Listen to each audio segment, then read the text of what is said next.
Hey folks, fWhiptwo here, and welcome to another comment of the episode video here. Woo! Look at that! I replaced all the diorite up there with tough blocks, and honestly, I think I like it a lot more down here. It helps it feel like a different out of the city location compared to everything we had above, so I'm happy with it being a little more grimy and run down instead of the fancy old white diorite we got up top. Anyways though, leave a like down below if you're excited for another comment of the day episode, and click that subscribe button to fWhiptwo, because why not? First question coming in from Jumpman2542. One thing that I think would really complement this world would be to make a giant farmer's market somewhere in the city. With all the farms you plant each episode, it makes sense for the farmer's market to be going on. You could even have a small part of New Papyrus selling crops that can grow in the desert. I love this. This is a fantastic idea. I did already reply to their comment and saying, yes, I love this idea.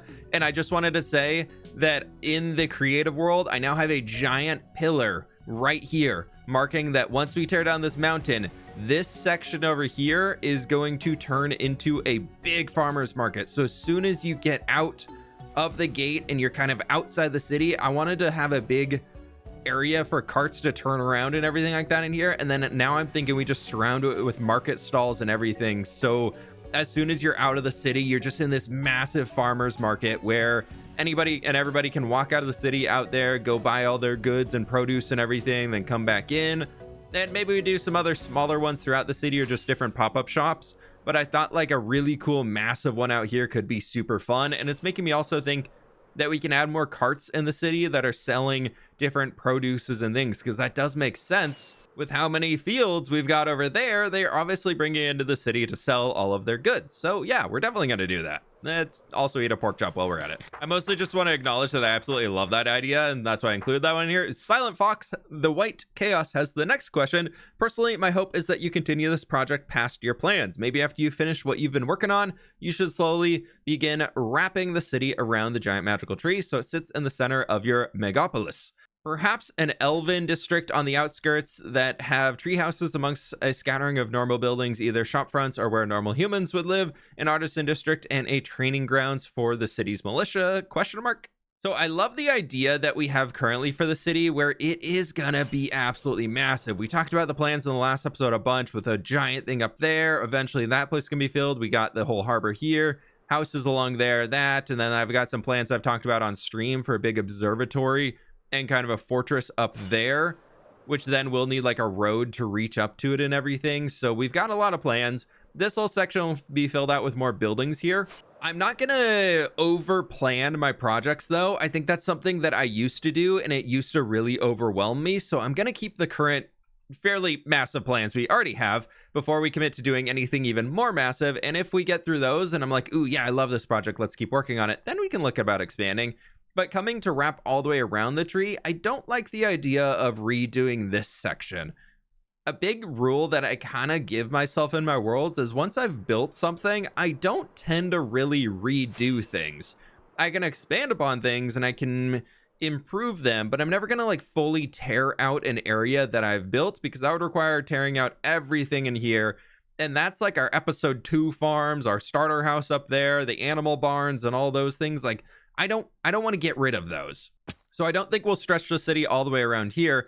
And I know that my building abilities, even since I built these windmills and everything, and even since we started the front gate of the city over here, especially from the starter house and all those beginner ones, my building abilities and the materials I have available to me in this world have went up exponentially. I have learned so much over the nearly 3 years that we've survived in this world. So sure, yeah, I could make some cooler and better stuff over there, but also I love to see where I came from. I want to preserve that element of the history in this world. We talked a little bit last episode about like keeping items and the first pickaxes and stuff like that, and that doesn't really matter too much to me. But when it comes to preserving builds and old things that I've made, I love to be able to go back and look and be like, okay, that's how my brain was thinking 2 years ago when I was building something, and I was extremely happy with how those builds turned out. So I want to be able to keep preserving those things and not ever be in a phase where I'm like, ooh, yeah, I got to go redo this thing. I'm not happy with it anymore and I need to go redo it. I'm not going to treat that as a hard rule, because maybe at some point I'm like, wait, I have the perfect idea of how I could have done this and I didn't like how I did it originally, but we could do it now. So we're leaving that as an available option. But the idea of completely erasing and tearing out something that I have done that I was happy with at the time, not super huge to me. But that's not really what you're asking about in this question. I just felt like it was something interesting to share, and kind of my perspective on things is I want to be able to see where I came from, to see pretty much how far that I have come. And I think it's cool to preserve the old original things that we have over there, like our original mine and all that. I remember designing that and being like, this is the coolest mine I have ever built. And I still like it. It's still pretty cool. But then, obviously, I'd probably do it a little differently now, and that's okay.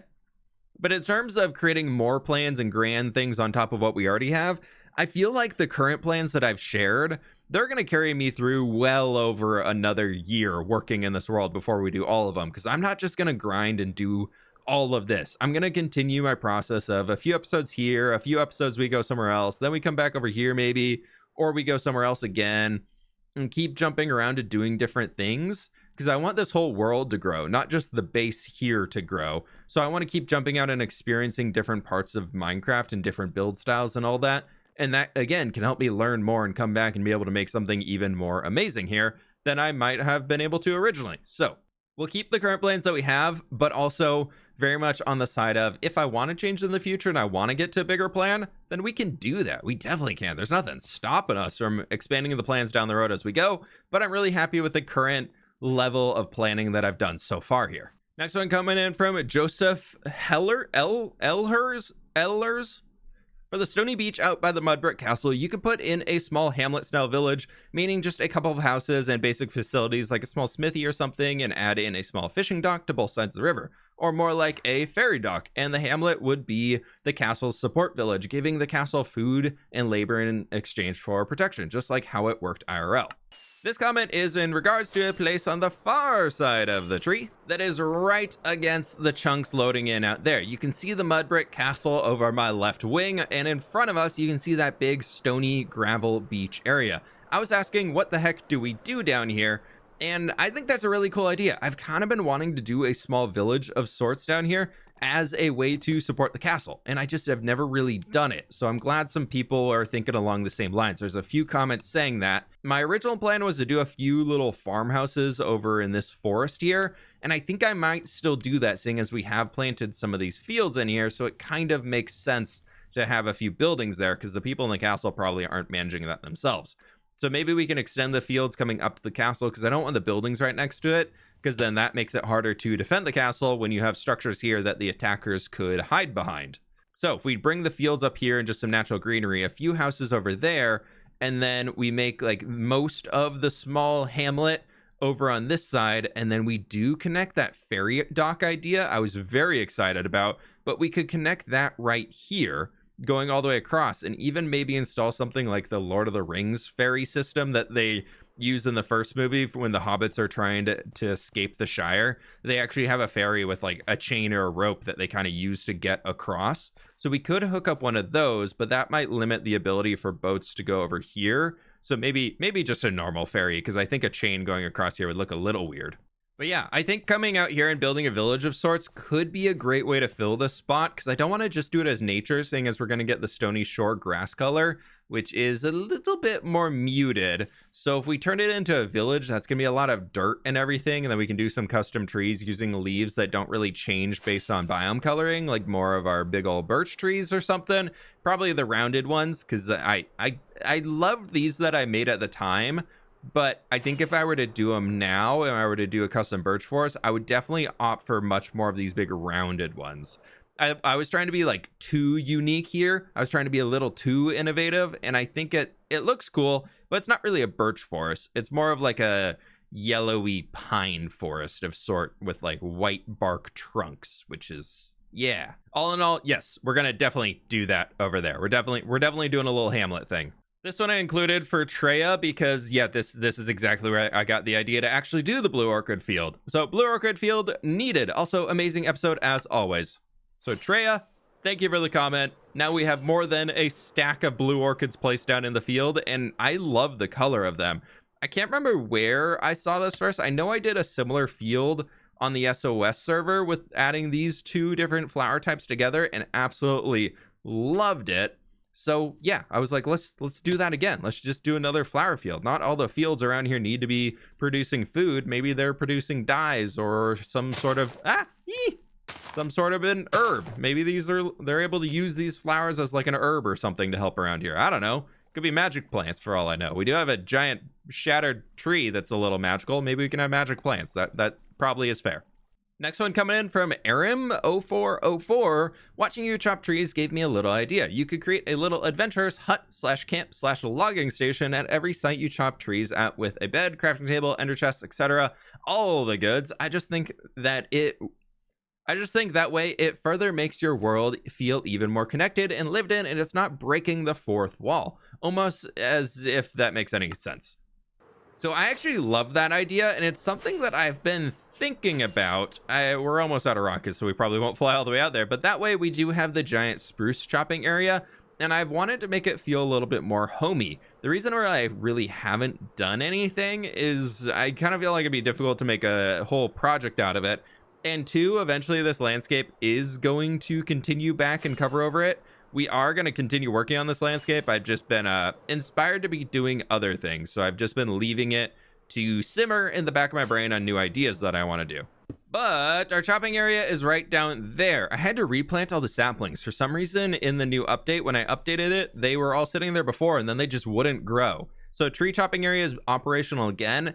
And we could do a small temporary campsite like right along here, just as a place for me to sleep, and some torches to make it a little bit safer and all that. Like literally living out of a tent in the forest could be kind of fun. And then we can set up those regions throughout. I think that might be like some fun stream projects, just little tiny builds to do throughout that aren't super impactful, but they'll be fun to have. So yeah, I feel like today's comment of the day episode is mostly just me picking out questions where I'm like, dude, I love that idea. That's a fantastic idea. I'll definitely consider doing that.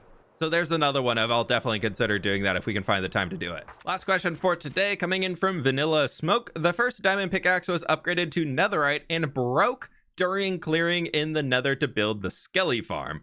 And the I survived the world ender potato was from when you defeated a Butterboy zombie with a sword and that dropped. I kind of forgot that I lost the first pickaxe, and now I read this comment and I was like, I forgot I lost the first pickaxe. I can't believe it broke. So yeah, now that you mentioned, I definitely remember losing the first pickaxe when clearing out the Wither Skeleton farm perimeter before we could explode it all with TNT.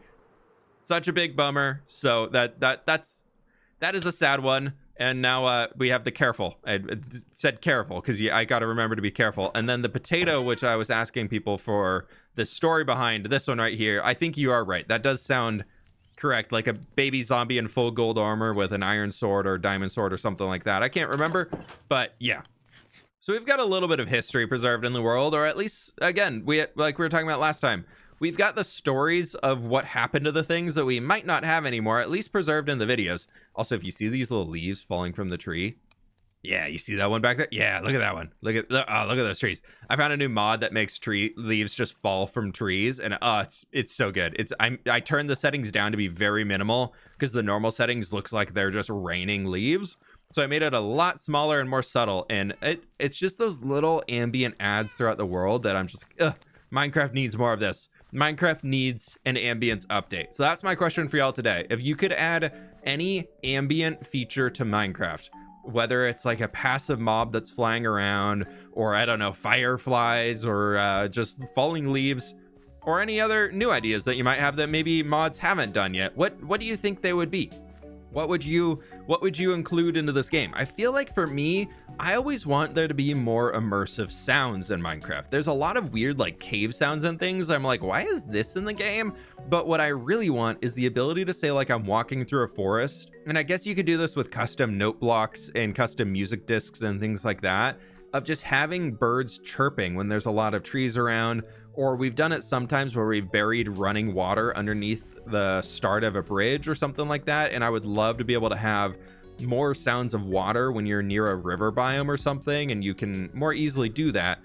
Like a big part of me is thinking underneath this entire thing back here, like every probably 5 or 6 blocks, just putting a water source that will just be running. It'll just be running sideways. And so when you're along the entire front harbor, because this is a river, so the river would be moving, I thought we could just put some running water going along here that would make it really sound like we're on an active river. That's not the most, I mean, obviously it's Minecraft, so it's going to be very smooth and nothing will actually move, but I thought it could be kind of an interesting way of doing things. Anyways, that's all I got for today. Leave a like down below if you did enjoy, subscribe if you're brand new, and with that, my friends, I'll catch y'all on the flip side.